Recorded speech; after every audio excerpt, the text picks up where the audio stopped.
나는 예민한 사람이 좋다.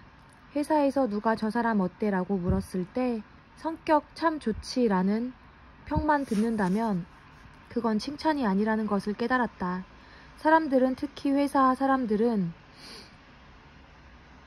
딱히 악감정이 없는 이상 남의 험담을 조심한다. 그래서 그런 질문을 받으면 그 사람의 장점을 부각시켜 말함으로써 단점을 굳이 입에 담지 않는다.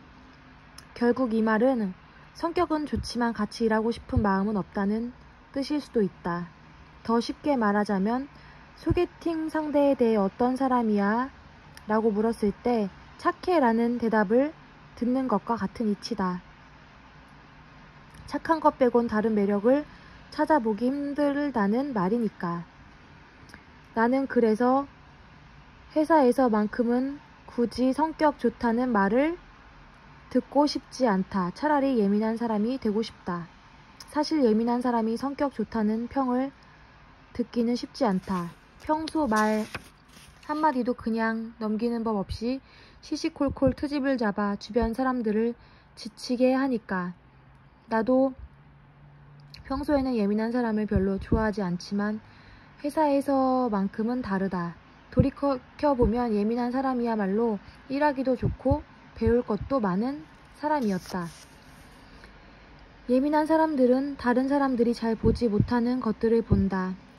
회의의 시간엔 말 한마디도 물고 늘어져 생각할 거리를 던져주고 아무도 발견하지 못한 보고 파일의 오타도 누구보다 먼저 발견한다. 같이 일하는 동료들의 미묘한 감정 변화까지 감지해서 그 능력이 좋은 쪽으로 발휘되면 상대방의 마음이 다치지 않는 어휘를 구사한다. 게다가 그들의 육감이란 정말 대단하다. 회사에서 육감이라는 게 얼마나 중요하냐면 일을 하며 왠지 꺼림직한 기분이 들면 나중에 분명히 거기서 일이 터진다. 예민한 사람들은 그걸 미리 잡아낸다. 개떡 같은 말을 찰떡같이 알아듣는 것도 그들의 특징이다.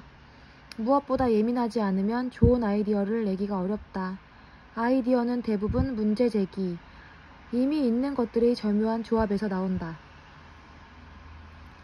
나도 처음에 예민한 사람들을 만나면 괴롭다는 생각뿐이었는데 지나고 나니 그런 동료가 함께 있던 시간이 내게 가장 발전하는 시간이었다. 나는 그들의 예민한 감각이 부럽다. 오랫동안 예민함의 가치는 피곤한 성격으로 평가절하되어 왔다. 하지만 결코 그렇지 않다. 그러니까 예민한 사람들아, 세상의 편견에 기죽지 말고 마음껏 예민함을 뿜어내도 좋다. 나 혼자 다 했어. 성공한 프로젝트에 대해 이거 나 혼자 다 했어 라고 말하는 사람들을 볼 때마다 이런 생각을 한다. 저 인간들의 동료들은 저자가 이렇게 나불거리고 다니는 걸 알고 있을까? 저 사람은 망한 프로젝트에 대해서도 이거 나 혼자 다 했어 라고 말하고 다닐까? 치중진담. 노래방 금지곡 중 하나가 김동률의 치중진담이라고 한다. 술의 힘을 빌려 오랫동안 숨겨왔던 소중한 마음을 고백하는 로맨틱한 노래인데 어째서 이 곡이 노래방 금지곡으로 선정되었는지 궁금했다. 썸 같은 건 타본 적이 거의 없어서 치중진담 같은 건 받아본 적도 없으니 그 이유를 알 턱이 없었다. 만약 누가 나에게 혀 꼬부라진 목소리로 전화해 사실은 내가 그동안 남몰래 너를 마음에 두어왔노라 말해준다면 나는 맨발로 그가 있는 곳까지 달려가 아이고 감사합니다. 우리 오늘부터 1일 말하며 손을 맞잡을 테니까. 하지만 인생은 역시 쓰디쓰다. 환상 속의 달달한 치중진담을 경험해 보기도 전에 직장생활을 하며 깨닫고 있는 중이다. 왜 치중진담을 해서는 안 되는지 그동안 술에 취한 것을 무기로 삼는 사람들을 많이 보았다. 그들의 프로세스는 너무도 명확하다. 필름이 끊길 정도로 술을 마신다. 진짜 필름이 끊긴 건지는 확인 불가. 평소 가지고 있던 불만을 제기한다. 감정적으로 치닫는다. 누군가의 마음에 상처를 남기고 술자리 분위기를 엉망진창으로 만든다. 다음날 기억이 안 난다고 말한다. 기억이 안 난다는 것. 그래서 어제의 말이 진심이었는지 술주정이었는지 헷갈리게 만드는 것. 바로 이게 문제다. 아마 치중진담이라는 노래가 금지곡이 된 것도 같은 이유에서일 것이다. 사랑한다고 고백을 받은 사람은 다음 날까지 마음이 설렐 수도 그 말이 진심이라고 믿을 수도 있다. 하지만 고백을 한 사람이 아무 일도 없었다는 듯이 대하면 피고백자는 혼돈의 카오스에 빠지고 만다. 게다가 어제 있었던 일을 먼저 말 꺼내기도 어색하다. 고백자가 기억이 안 난다고 말하면 무안해지기만 할 테니. 직장 내 치중 폭언은 훨씬 더 심각하다. 남녀 사이에선 이 애매한 상황이 마냥 기분 나쁘지만은 않을 텐데 직장인들 사이에선 서로 껄끄러운 감정만 남을 뿐이다. 불쾌하면 어젯밤 일을 따지라고? 그게 어렵다. 어차피 따져봐야 기억 안 난다고 슥 입 닦을 게 뻔하니까.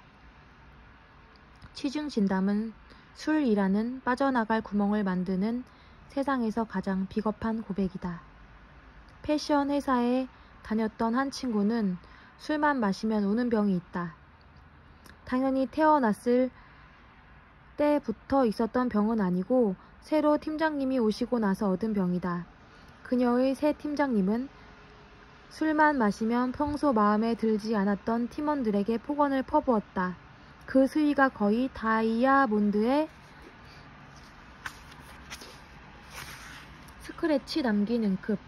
아무리 단단한 사람도 단숨에 무너뜨리는 말이었다. 너는 자격 미달이라고. 일이 잘 안 돌아가는 건 너 때문이라고. 너는 회사에 미안하지 않느냐고. 내가 사장이면 너에게 줄 월급이 아까울 거라고. 그녀의 팀장님은 전날 밤 그녀의 눈물 콧물을 쭉 빼놓고는 그 다음 날 아침엔 아무 일도 없었다는 듯 출근의 인사를 건넸다고 한다. 술을 워낙 좋아해 어떤 술자리도 마다하지 않았던 그녀는 처음 몇 번은 별것 아니었나 보다 생각하며 쿨하게 넘겼다. 그리고 팀장님이 술을 마시러 가자고 하면 또다시 기쁜 마음으로 따라 나섰다. 인간이 얼마나 어리석은지 알 수 있는 대목이다. 무슨 일이 벌어질지 뻔히 알면서도 같은 실수를 반복하다니. 그녀가 그 모진 병을 극복한 건 회사를 옮기고 나서도 한참이 지난 후였다. 그녀는 새로 옮긴 회사에서 동료들의 신뢰와 지지를 받으며 일하고 있다. 단순히 그녀의 문제가 아니었던 거다. 독서를 하고 싶다면 치중 진담 말고 차라리 맨정신에 말하는 게 좋다. 최소한 이게 술주정인지 진심인지 헷갈리지는 않을 테니까. 이성적인 상태에서의 업무 지적엔 정신 바짝 차리고 고치려 노력할 테니까. 회사 안에선 웃는 얼굴로 살갑게 굴고선 일 끝나고 술만 마시면 돌변하는 그 태도는 도대체 뭐람. 술 마시고 말하는 것도 용기라 한다면 그 용기가 가상은 하다만 그냥 꼬깃꼬깃 접어 마음속 쓰레기통에 넣어 두었으면 좋았을 것을 술 없인 말도 못할 겁쟁이들 주제에. 개인적인 생각이지만 나는 취중 진담으로 남에게 상처를 주는 놈들은 음주 가중 처벌해야 한다고 생각한다.